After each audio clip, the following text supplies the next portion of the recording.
to mini episode number 418 of Real Life Ghost Stories, and I have 4 spooky stories for you today, and the last story comes from the 10th of November 2024, and story number 1 comes from Rosie. I remember hearing about this story loads when I was younger, but only recently after learning about banshees did I start to think about it more. This happened before my dad was born, but my granny still tells us the story like it was yesterday. My grandparents' first child passed away when she was a toddler. It was due to an accident on the farm. She was taken to hospital with my granda, and my granny stayed at home awaiting news. She then described later on in the night hearing 3 loud knocks on the back door. She opened it, expecting it to be neighbours who knew of the situation and were in contact with my granddad. My grandparents didn't have any type of landline or phone back then. When she opened the door, there was no one there. She later found out that her daughter had passed. My granny also had another experience that she talks about. A few years later, she was lying in bed when she heard 3 knocks again. My granddad was sleeping beside her and heard nothing. No one was there. She went back to bed and the next morning found out her mother had passed. I haven't heard any stories involving the banshees since, but there hasn't been a death in my family ever since I was born. I also spoke to my granddad's brother and asked him about banshees, and he got upset and told me not to mention them. So I'm not sure if he has maybe had his own experience or known someone who has. Well, banshees are serious business, so I can understand the reticence to talk about her. And if you are unaware of the lore, the banshee does not just appear in the form of a woman. She can obviously, most often is associated with an older woman with long hair, and she screams and wails when somebody in a particular family is going to die. But your banshee can also come in the form of 3 knocks. So I think the idea is that she comes as a raven and knocks 3 times on a door or a window. Sometimes the knocks can come from inside the house, but those 3 knocks also signify death. They signify a death is coming in the family. And generally it means the death is coming immediately, like in the next couple of days. I've told the story on the podcast before about my friend who has a banshee attached to her family who has experienced the 3 knocks multiple times. Yeah, it's pretty crazy stuff. And I do wonder, Rosie, if at the time, your grandmother, when she opened the door and realised that there was nobody at the door, she hears these 3 loud knocks on the back door, she opens the door, there's nobody there. I do wonder if she then, some part of her went, somebody in my life is going to die. I know it's not what you'd want to bear thinking about when your wee child is in hospital, but I wonder did the folklore go, spring to her mind and she went, oh my God, somebody's going to die? Or has her family experienced the 3 knocks? Other people in her family, had they experienced the 3 knocks previously, at various points in time? And I often think about too how the 3 knocks really runs the risk of being a folklore that gets lost or ignored, because you might think it was your imagination. You might think, oh, I was just dreaming it was exploding head syndrome, I didn't actually hear it. So how many people are there out there that have heard the 3 knocks before somebody has died but haven't connected the things together? And I think for a lot of the older generation of Irish people, even talking about the banshee is enough to kind of bring bad luck on your family. Do you know what I mean? Like, the banshee herself doesn't do any harm. She doesn't bring any bad. She's not a negative entity. She just tells you when something is going to happen. But obviously, because she's associated with death, she gets a bit of a bad rep. But I do find with the older generation of Irish people that talking about things like the banshee and fairies and whatever, to them it's a bit like, oh, this is sort of tempting fate. And story number 2 today comes from Masha. Today I'm writing in with some paranormal stories from my father's childhood. He grew up on a remote farm in the Ukrainian countryside. He was brought up by my great-grandmother Marina. He was surrounded by magic and spirituality his entire childhood. My great-grandmother was a witch, the last one in a long line of women on my father's side of the family. Her 2 sisters were witches too, each bearing their special gift like clairvoyance or healing.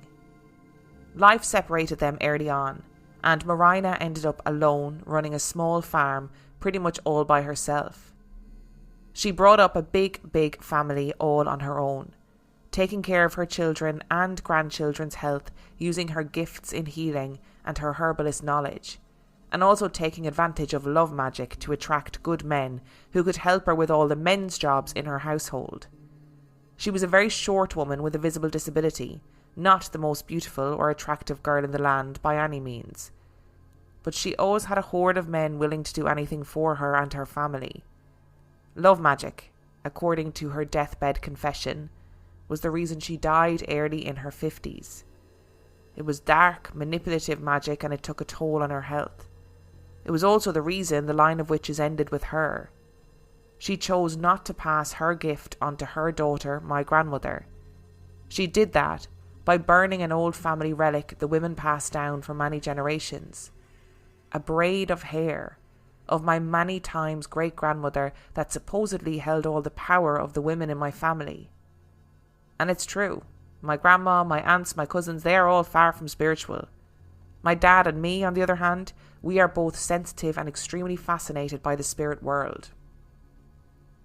So here's an account of my dad's pretty scary but touching encounter with a ghost. In Ukraine, there's a superstition about stepping on people's graves. Don't do it. It brings bad luck. One spring morning, my dad, who was around 10 at the time, and his sister walked through a cemetery. Accompanied by Grandma Marina, they were coming back from cleaning up the graves of her parents, as you do traditionally around Easter time. Dad was careful as always not to step on any graves, but perhaps not careful enough. That night my father woke up suddenly from the sound of knocking on glass. Terrified, he looked from under the covers to see right in front of the window on the other side a woman.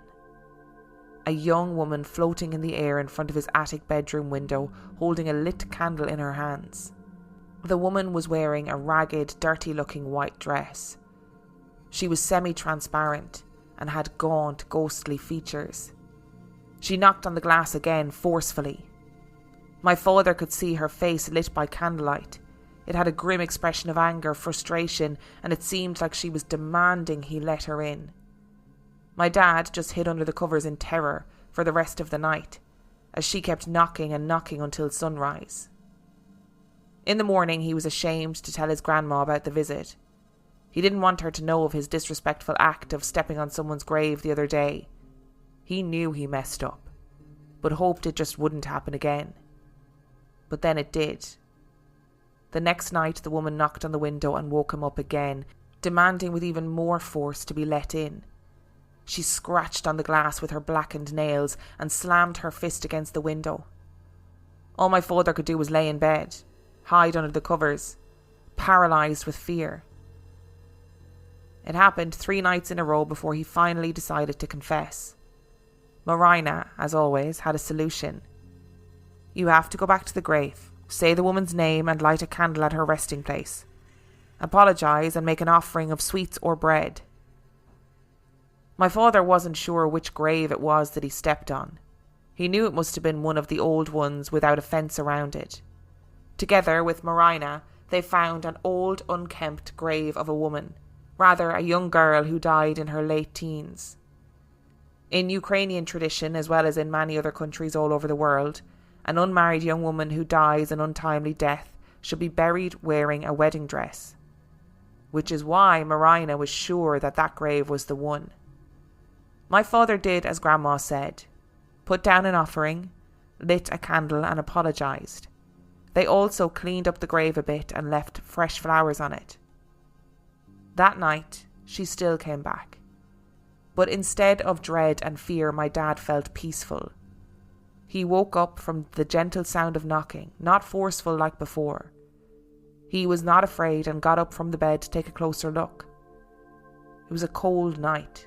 He wrapped himself in his blanket and climbed up on the windowsill. The girl was floating there in her shiny white dress. She was holding that lit candle in her hands and smiling peacefully at him. She looked clean and bright, almost like she was alive again, albeit still semi-transparent. She wasn't trying to get in this time.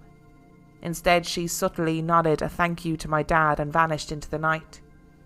My father doesn't remember how he got back into bed, but that morning he woke up early because he was unusually cold.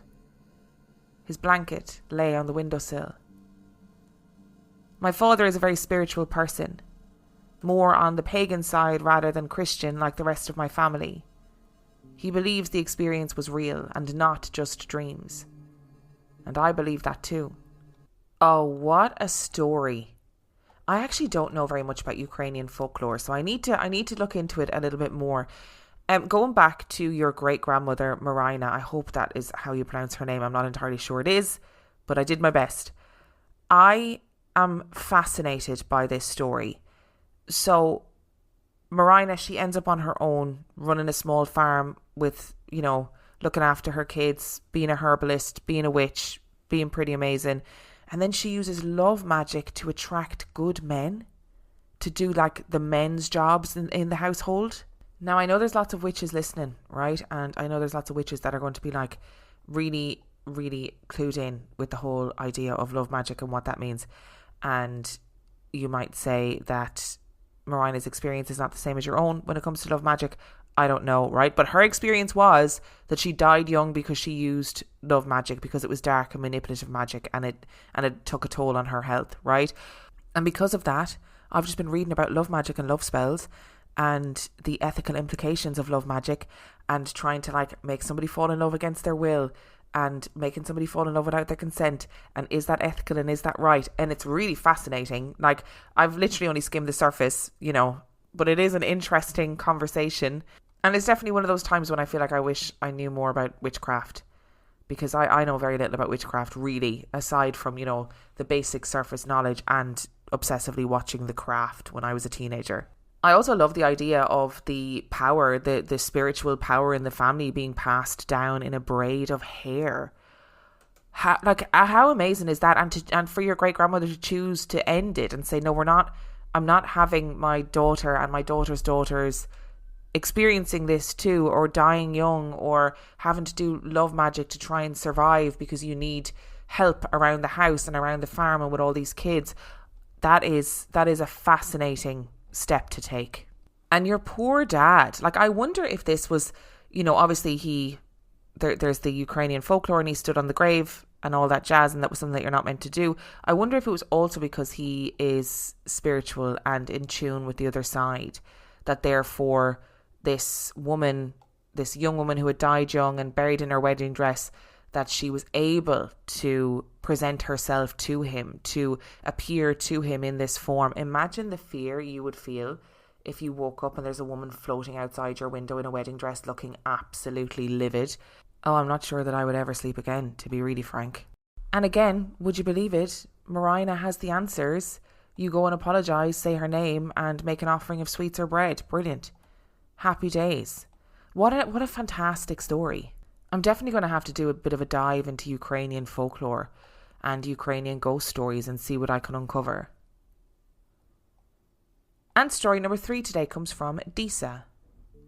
Recently I went home to visit my parents in Pennsylvania, and my mother and I got to looking through old photographs and chatting about family members who had passed away. She told me a lovely story, and I thought it would be good for the pod. Shortly after my grandfather Edward passed away in 2002, his sister Millie was also nearing the end of her life. Family members were in and out keeping her company in those final days, and her 2 greyhounds were constantly by her side. One night, while my mother kept watch, the dogs suddenly became alert from where they had been dozing, and both looked expectantly towards the doorway of the bedroom. She said their eyes seemed to follow something to Millie's bedside, and that then, remarkably, Millie said, "Ed, what are you doing here?" I'm a total skeptic, and yet I have no explanation for this, and I kind of love that. Oh my god, this story honestly blew my mind. What? I know it's short, and it's short and sweet, right? Dogs see things. Animals know things. I'm sorry, they do. They know things. If you can tell me that a dog can detect when a person is going to have a seizure before they have it, that they can detect, cancer in people, that you like, they are so smart. They are so in tune with the humans around them. Cats too, obviously, but in this instance we're talking about dogs. to watch the dogs watch something walk into the room and then have her wake up and say, Ed, what are you doing here? Knowing that Edward had passed away. And we talk all the time about people experiencing things at the end of their life, right? And obviously there is a lot of scientific evidence to suggest that when you are dying, the synapses in your brain fire in different ways, and you see things and you might hear things and you might hallucinate, etc. I respect and believe and understand that that is a thing that happens. But I also believe that something happens at the end of your life that connects you when you are sort of in a half world, when you are between two worlds, something happens. And we also hear stories all the time of loved ones that come back and collect their loved ones when it's time for them to die. They come back and get them. And for the dogs to both alert and then watch something walk into the room, and for her to then go, Ed, what are you doing here? That has blown my mind. I absolutely love it. And story number 4 comes from Ray. 2013. I'm working as a service manager for a water treatment company. I'm required to go to Cardiff to address some issues at a wastewater treatment site. I'm staying in the Future Inn Hotel not far from Cardiff waterfront for a couple of nights. On the first night, I go to sleep in my nice mini suite. I wake up in the small hours and look around the room. I see a dim figure at the end of the drawer unit opposite my bed. It resolves quite clearly into a small, malevolent-looking being. A dark-skinned goblin-like figure about 2 foot tall with luminous yellow eyes and wrinkly skin. This thing looked around the room. It stayed in place, but looked actively around the room. I was transfixed. Not afraid, but incredulous at what I was seeing. It looked around and then saw me. At which point I found the pull cord for the light. It went on, and of course there was nothing there. I lay awake all night trying to reconcile what I had seen. The next night nothing happened. I slept like a log and left the next day. I found it hard to share what I had seen with my partner when I got home, who provided a sympathetic ear but couldn't do much else.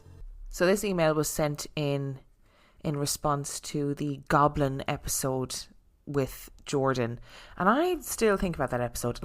And I know that sometimes people think of all the things that you have heard on the podcast, of all the things that you've read, researched, told stories about, it's a goblin that has gotten you. It's a goblin that has, freaked you out. And yes, it is a goblin that has freaked me out. I don't know why, but it really scared me. And now we've got people like Ray who are responding going, hey, I've seen something like that too. And I don't want to make assumptions about your experience, Ray, but I can only imagine that you go home and you go, I don't know how to explain. How do you explain to people, hey, I saw a goblin and I don't know what else to say. I saw a goblin and it was 2 foot tall. It had big yellow eyes and wrinkly skin. I don't know what to tell you. It was a small, malevolent being. I saw a goblin.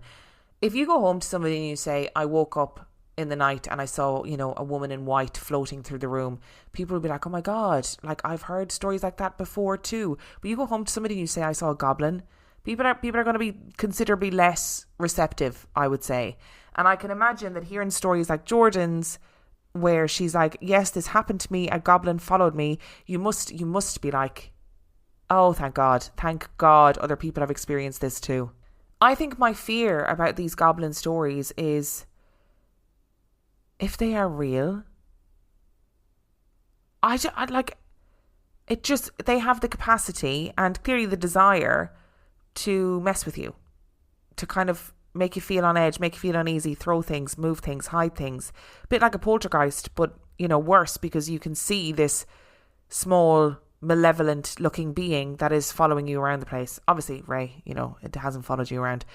But I just think I think that would end me, I think, if I saw a goblin.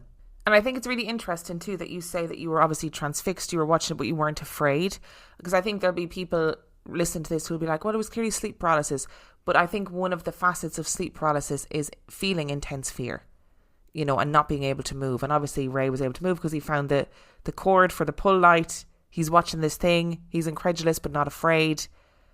Oh, I just don't even know what I would do. I don't know what I would do. I think my fight or flight response would kick in and I'd end up, I don't know, booting the thing out the window or something. I don't know what I would do. Thank you so much for listening to today's episode. Thank you to Rosie, Masha, Disa and Ray for sending in your stories. Remember, the last story came from November the 10th, 2024. And if you would like to send in your story, you can do so by emailing it to reallifeghoststoriespodcast@gmail.com. You can also check out the website reallifeghoststoriespodcast.com. And if you are desperate for some extra content, you can subscribe to the Patreon. That is patreon.com/reallifeghoststories, where for $5 a month or $2 a month, you get access to heaps of extra content, as well as every single main and mini episode completely ad-free. And on that note, I shall see you next time.